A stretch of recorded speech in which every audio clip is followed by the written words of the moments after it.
yung kung sa lasa pagbabasehan natin, hindi ka magsasawa sa lasa niya. Meron siyang konting pagkatamis.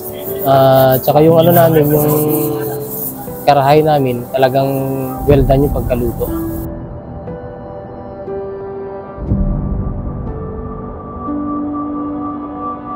Ako po pala si Dominic V. Tamayaw, taga Lecaros Extension, Ugaksur, Tuguegarao City.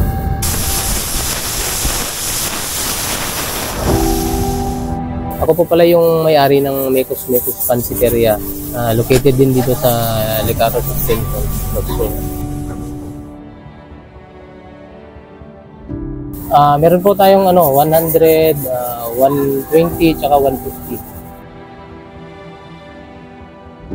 Sa 100, ang kasama nun, veggies, kara beef, liver. Tapos sa 120 naman, veggies, kara beef, liver, karahay, saka Shanghai.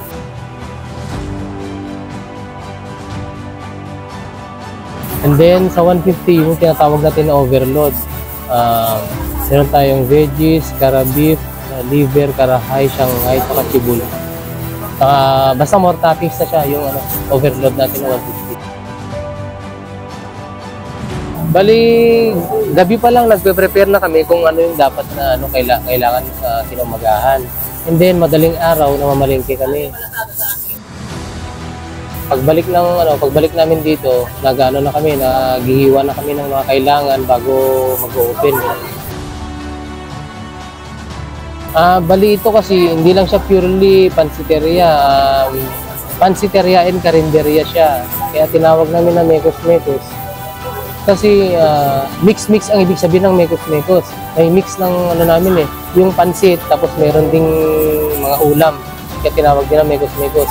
And then, yung mga tao dito, syempre mix din yung mga tao dito dahil naggaling din sila sa iba't ibang pansiteria. Hindi ko na babanggitin kung ano mga pansiteria yun.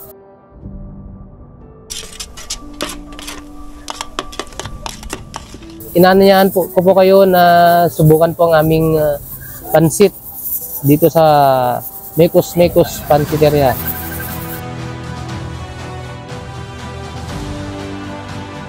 Located sa Lecaros Extension, Ugaksur, malapit lang sa St. Louis at sa Cagayan PPO.